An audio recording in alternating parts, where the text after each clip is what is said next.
Gracias. Hay una cifra que va en aumento en nuestro país. El número de mujeres que han fallecido de manera violenta incrementó en los primeros 8 meses del año comparado el mismo periodo en el 2012. De acuerdo al Grupo Guatemalteco de Mujeres, del 1 de enero al 31 de agosto, y lo vemos en la siguiente gráfica, han fallecido 536 mujeres.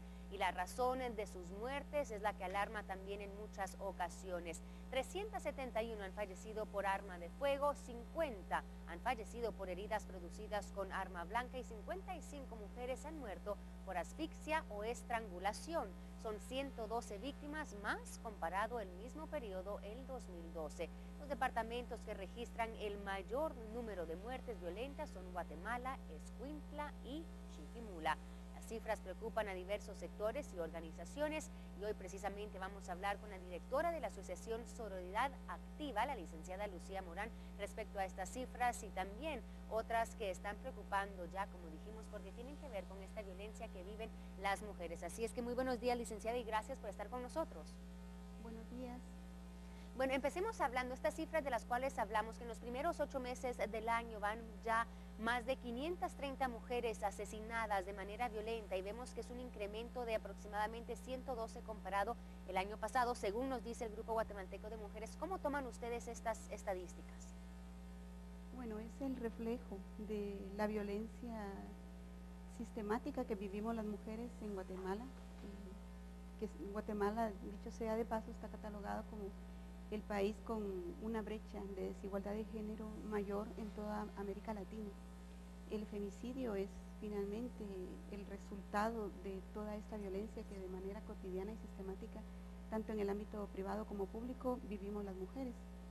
Y es ahí donde realmente las organizaciones que trabajamos a favor de los derechos humanos de las mujeres nos preocupa el que se haya dejado de trabajar la parte de la prevención de la violencia y la discriminación contra nosotras, porque durante mucho tiempo se ha hecho un esfuerzo sostenido para mejorar la respuesta del Estado hacia la violencia que ya se consumó, pero también nos damos cuenta que el fenómeno va en aumento, al menos eso es lo que los números nos dicen, que las denuncias cada vez son mayores. Eso quiere decir que no se ha podido detener el fenómeno de la discriminación y de la violencia. ¿Y a qué Necesitamos hacer un esfuerzo por trabajar la parte de la prevención.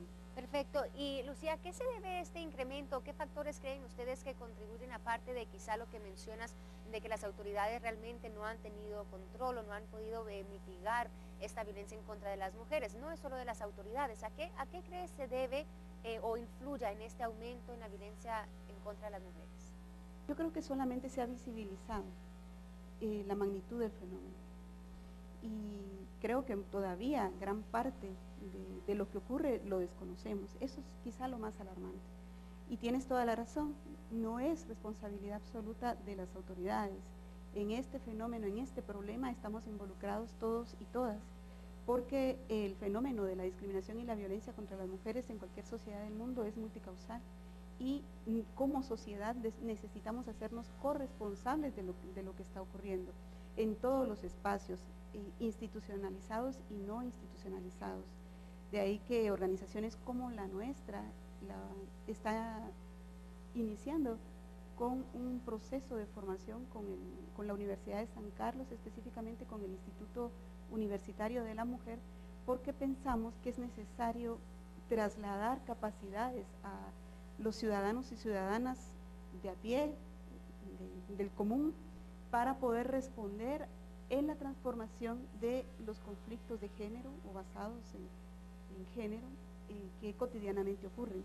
La violencia no es simple y sencillamente la muerte de las mujeres, la muerte violenta. La violencia se gesta de manera sistemática y cotidiana en los espacios tanto privados como públicos y se hace de manera continua y pareciera que no tenemos las capacidades para ponerle un alto. Y eso es lo que nosotros, a través de un proceso de formación que va a dar inicio el día 26 de septiembre, estamos tratando de trasladar este tipo de capacidades con un curso que se llama Gestoras en la Transformación de Conflictos de Género. Perfecto. Y este proceso de formación, entonces, cuéntanos, ¿es ciertamente algo importante, un paso esencial a dar para reducir la violencia en contra de la mujer aquí en Guatemala? se va a llevar mucho esfuerzo y también es un proyecto, lo podría llamar yo, de largo plazo, ¿no? No es algo que vamos a ver una reducción inmediata o los efectos inmediatos en la violencia en contra de la mujer. ¿Cómo ven ustedes el futuro de las mujeres de aquí a que ocurra esa transformación necesitada en la ciudadanía? Sí, siendo un problema multicausal, también necesitan respuestas multicausales. En ese sentido, la conciencia, generar una nueva conciencia alrededor de lo que significa ser mujer y las relaciones que deben existir entre hombres y mujeres en cualquier espacio, sí necesita un replanteamiento que tiene que ser a largo plazo.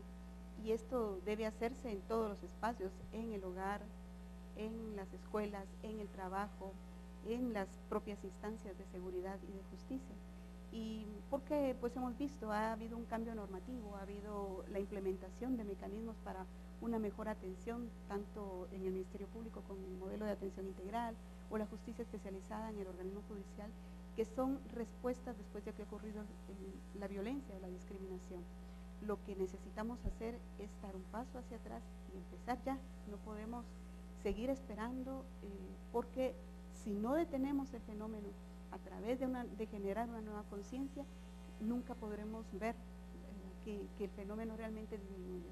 ¿Están preocupados, Lucía, por lo que pueda pasar de aquí a estos últimos 4 meses del año? Como vimos, un aumento en los primeros 8 meses del año en las muertes violentas en contra de las mujeres, según este grupo de guatemalteco de mujeres. ¿Les preocupa estos 4 meses últimos? Lo que nos preocupa es que no ha dejado de crecer. Desde el 2008, que se crea la ley contra el femicidio y otras formas de violencia contra las mujeres, ha habido un crecimiento sostenido del fenómeno. Estamos hablando de más del 317% de crecimiento de violencia contra las mujeres y pues en este año 121% en relación a las muertes violentas. Pero lo preocupante es eso, no es realmente que ahora esté creciendo, es que no ha dejado de crecer. Y la pregunta que nos tenemos que hacer es ¿qué podemos hacer?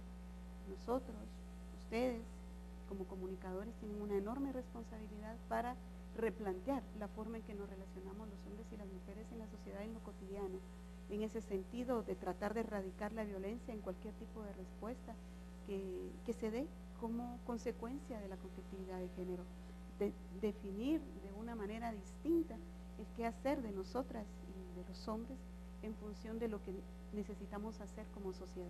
Perfecto, Lucía, te agradecemos habernos acompañado y seguramente nosotros vamos a estar colocando la información de este foro de transformación que ustedes van a estar teniendo la próxima semana en nuestras redes sociales para las personas interesadas en asistir, porque sí es un cambio, como mencionas, necesario, es un cambio que involucra a todos en nuestra sociedad. Muchísimas gracias. Gracias.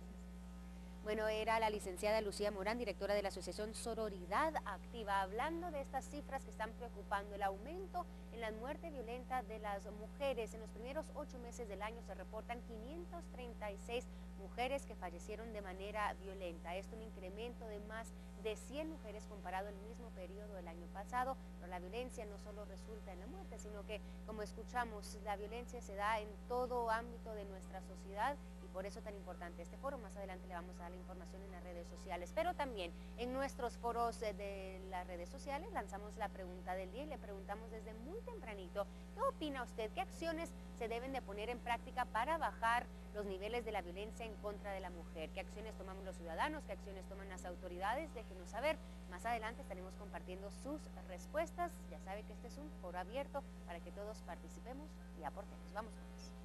Muchas gracias, María René, tema interesante el que poníamos esta mañana en contexto. Y vamos a hablar de la Liga de Campeones de Europa, que ya arrancaba, señores y señores, con el partido donde el Real Madrid, por supuesto, hizo un muy buen papel, pero además, hablando de este gran equipo, Ronaldo ya confirmaba su participación para el próximo año en este importante equipo europeo. Vamos con el deporte internacional.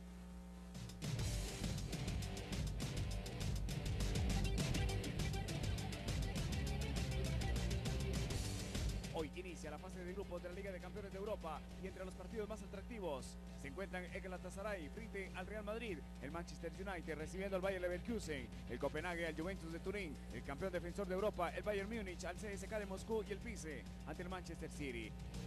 El miércoles, el Barcelona recibe al Ajax de Ámsterdam, el AC Milan al Celtic Glasgow, el Atlético de Madrid frente al Zenit de San Petersburgo y el Chelsea al Basilea. Todos los partidos se realizarán a la 1:15 de la tarde.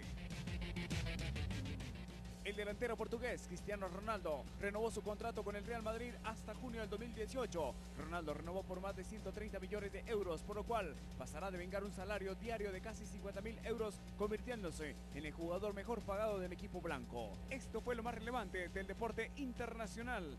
Para Viva la Mañana, Luis López. Con la información deportiva entonces, deporte internacional, vuelta de página. Seguimos en el mundo, pero analizando otras noticias.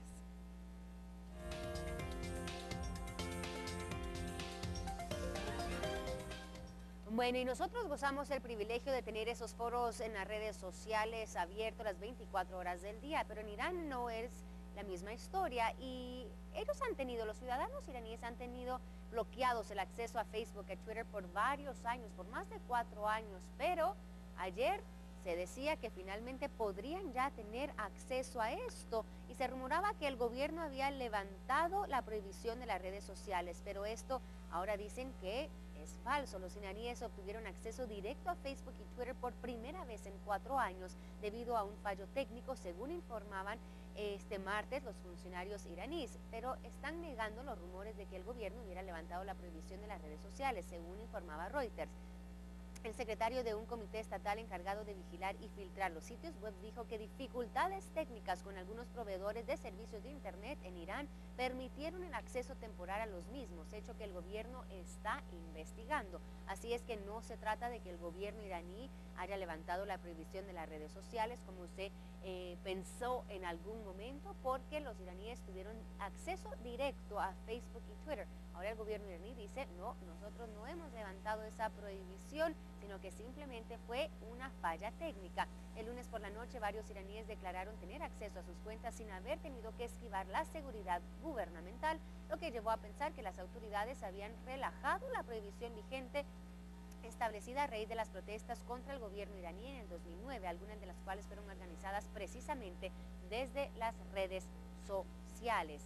Así es que hoy el gobierno iraní desmiente esos rumores desde que ha levantado la prohibición y sigue en pie, dice, la prohibición de ingresar a Facebook y Twitter sin que los ciudadanos tengan que esquivar la seguridad que pone el gobierno para que los ciudadanos no tengan acceso directo a estas redes sociales. Vamos a continuar con más información del mundo, pasamos a ver qué ocurre y vamos con Alejandro.